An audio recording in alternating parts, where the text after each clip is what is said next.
CORT stock analysis Tuesday and onwards. Am I buying? I'm covering all that in the short 1-minute video, so watch till the end.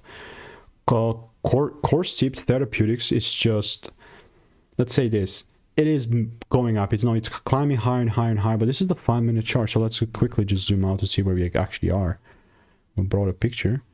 Yeah, absolutely adore the bullish trend. And in situations like this, all I'm looking to do is double down on this already moving bullish chart. Not in a way where most people do, just randomly buying the top now. I would prefer pull downs, and if they're not met and there are no pull downs, you know, just randomly buying is obviously not going to be the way. So this is how CORT is looking like for me. And if you want to make more money trading in a simple linear way, click the first link in the description. That's that free sauce.